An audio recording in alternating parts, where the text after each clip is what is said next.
Special falooda, खजूर juice, basundi, lassi, पेंड्याचं Vijapur वे सोलापूर।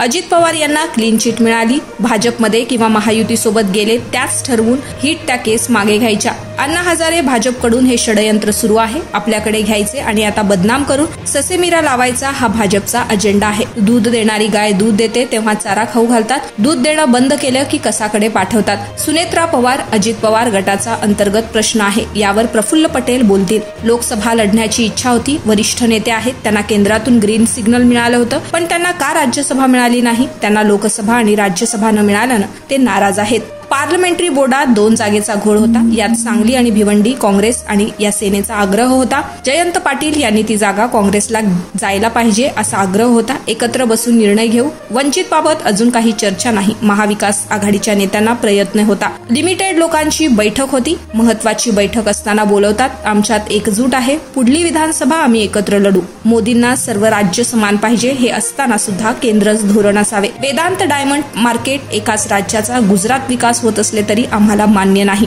भाजपातील महाराष्ट्र नेते तोंड उघडत नाहीत, गुजरातमध्ये गेले की जास्त अनुदान मिळतो, आत तसे होणार नाही, कारण आता मित्र पक्षांसोबत सरकार आहे, निवडणुकीला वेळ आहे, तिन्ही पक्षांचे नेते बसून चर्चा होईल। हो, ते तर सर्व वर्तमानपत्रात आलंच ना, त्याच्यात सगळ्यांना माहिती आहे की जे सर्व नेते जे अशोक चव्हाणापासून सर्व नेते जे तिकडे गेलेत, भारतीय जनता पार्टी BJPच्या सरकारमध्ये काही सामील झाले किंवा त्यांच्यावर गेलेत, ते त्यांचं ठरूनच होतं की त्यांच्यावरच्या ज्या केसेस आहेत त्या व्यवस्थित बंद करायच्या। पण आता अण्णा हजारे साहेबांनी हा विषय उचललेला दिसतो, पाहू आता काय होतं। तू अण्णा हजारेंचाही अप्रोच जो आहे तो विशिष्ट प्रकरणासंदर्भात बोलतात। मला तर असं वाटतं की भारतीय जनता पार्टीतर्फेच हे सगळं षडयंत्र चालू असावं असं माझा अंदाज आहे की आपल्याकडे घ्यायचं, मग त्यांना परत कोणाला सरी सांगून परत त्यांच्या मागे ससेमिरा लावायचा, त्यांना बदनाम करायचं, असं एकेकाला राजकारणातून उठवण्याचा प्रयत्न त्या निमित्तानं भारतीय जनता पार्टीचा दिसतो आहे। त्यांचं जे धोरण जे मला दिसतं की असं आहे की दूध देने वाली गाय जब तक दूध देती है तब तक उसको चारा खिलाते हैं, जब दूध देने वाली गाय दूध देना बंद कर देती है तो उसको कसाई के पास भेजने की तैयारी चालू हो जाती है। उसी की तरह ही शायद हो रहा होगा, ऐसा मेरा अनुमान है। सुनेत्रा पवार यांना राज्यसभेची उमेदवारी झाली, बिनविरोधच त्यांची निवड होईल हे स्पष्ट झालेलं आहे। त्यांनी पण असं म्हटलं आहे की केंद्रात मंत्रिपदासाठी संधी मिळाली तर आवडेल। ठीक आहे ना, असं काय त्यांचा अंतर्गत प्रश्न आहे। अजितदादाचा जो गट आहे त्यांचा अंतर्गत प्रश्न आहे की कोणाला मंत्रिपद द्यायचं, कोणाला नाही द्यायचं। पण ज्या अर्थी प्रफुल्ल पटेल आणि तटकरे यांच्या मंत्रिपदाचा जेव्हा एक घोळ झाला की राज्यमंत्रीपद मिळतं म्हणून घेतो, तेव्हा कदाचित हेच डोक्यात ठेवून मंत्रिपद राखून ठेवण्यात आलं। याचं उत्तर प्रफुल्ल पटेल साहेब आणि अजितदादा व्यवस्थित आपल्याला देऊ शकतील। आपल्याला वाटतं तसं नाही, तर त्यांच्या अंतर्गत याच्यात मी बोलणं योग्य नाही। काल छगन भुजबळ म्हटले की मी पक्षात सिनियर असतानाही डावललं जात आहे, मला लोकसभा लढायची होती नाशिकवरून, राज्यसभा हवी होती ती देण्यात आलेली नाही। मलाही आश्चर्य वाटतं की कारण की त्यांची पहिले तर लोकसभा लढायची छगन भुजबळ साहेबांची इच्छा होती, कारण की छगन भुजबळ साहेब वरिष्ठ नेते आहेत आणि त्यांना ग्रीन सिग्नल दिल्लीवरच मिळाला होता असं सुद्धा वर्तमानपत्रामध्ये आलं होतं, पण एकाएक त्यांना तिकीट नाकारलं नाशिकमधनं आणि त्याच वेळेस त्यांनी राज्यसभेमध्ये जायची सुद्धा त्यांची तयारी होती, पण त्यावेळेससुद्धा त्यांना राज्यसभा त्यावेळेस देण्यात आली नाही। आता सुद्धा मला वाटतं की त्यांची राज्यसभेमध्ये जायची इच्छा असणार, पण त्यांना का राज्यसभा देण्यात आली नाही हा आता अंतर्गत त्यांनी सर्व नेत्यांनी एकत्र बसून, अजितदादाच्या नेत्यांनी एकत्र बसून चर्चा करून तसा निर्णय घेतला असावा। भुजबळ नाराज आहे एकूणच त्यांच्या सगळ्या वक्तव्यावरून असं दिसतंय.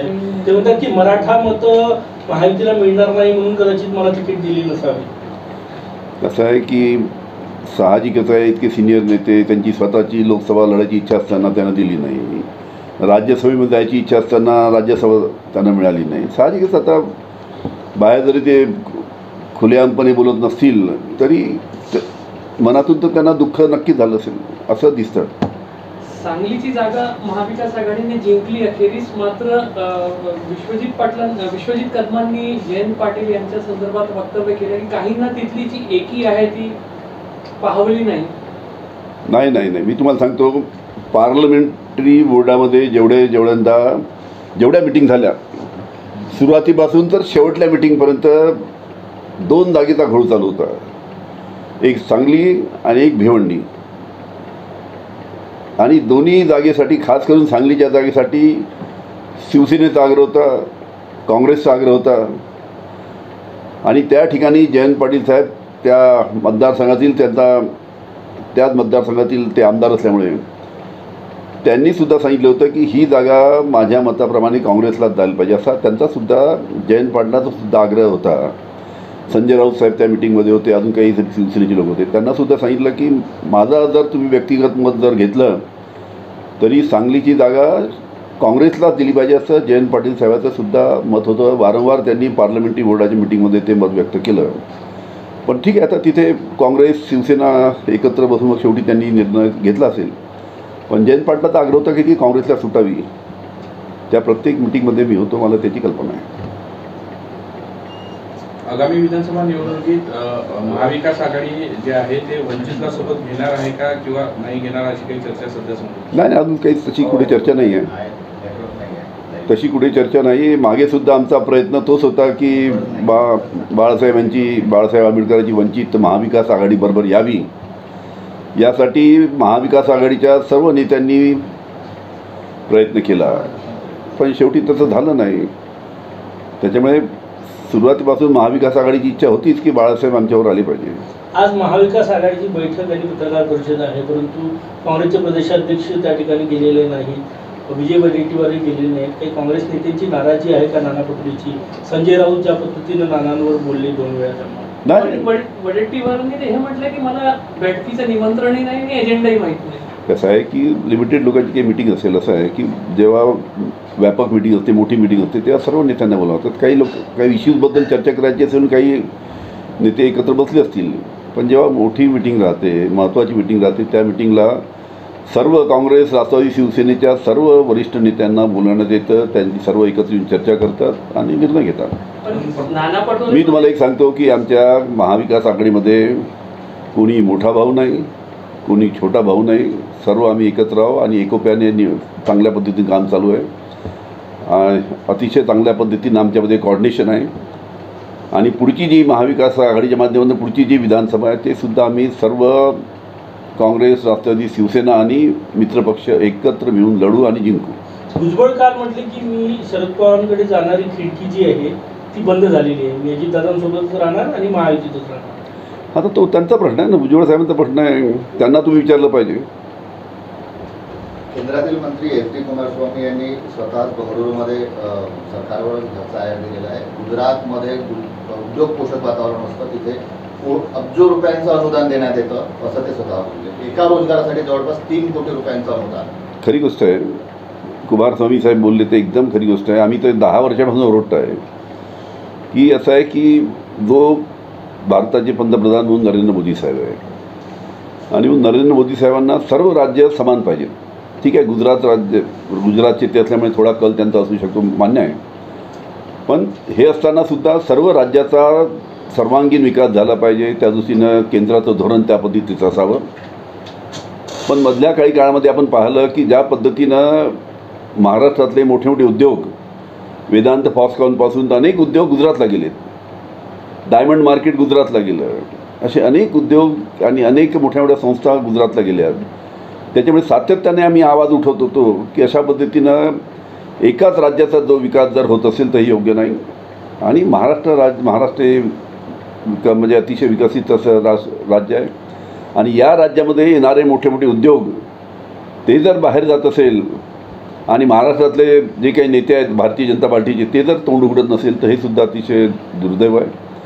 आणि खास करून गुजरातला जे उद्योग जातात त्यांनाच मोठ्या प्रमाणात केंद्र शासनाकडनं मोठ्या प्रमाणात अनुदान द्यायचं आणि बाकी राज्यामध्ये गेलं त्यांना द्यायचं नाही. त्याच्यामुळे साहजिकच उद्योगांना वाटतं बा गुजरातमध्ये गेलं तर तिथं आपल्याला अनुदान जास्त मिळेल, तिकडे आपण गेलं पाहिजे.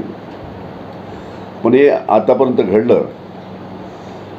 पहिले एकतर्फी भारतीय जनता पार्टीचं सरकार केंद्रामध्ये होतं, पण आता तशा प्रकारची परिस्थिती नाही. आता अनेक मित्रपक्ष त्यांच्यावर आलेले आहेत.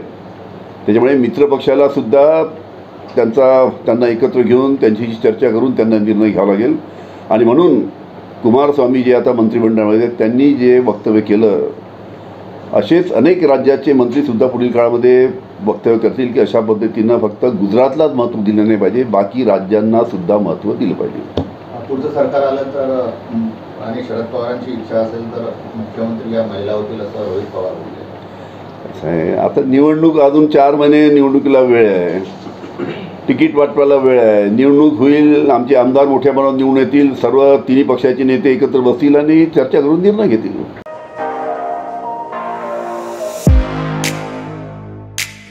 खास सोलापूरकरांसाठी विजापूर वेस परिसरात अफसान फालुदा अँड मस्तानी. आमच्याकडे मिळेल स्पेशल फालुदा, मस्तानी, खास रमजान सणासाठी खजूर ज्यूस, बासुंदी, सीताफळ ज्यूस, स्पेशल लस्सी, स्ट्रॉबेरी मलाई, ग्रेप्स मलाई असे विविध प्रकारचे ज्यूस, कुल्फी व फॅमिली पॅक आईस्क्रीम ही फॅमिलीसाठी स्वतंत्र सोय. स्वच्छता आणि उत्तम सर्व्हिसला प्राधान्य. सोलापुरातील सुप्रसिद्ध Afsan falooda and Mastani, painter चौक ते विजापूर वेस रस्ता, सोलापूर.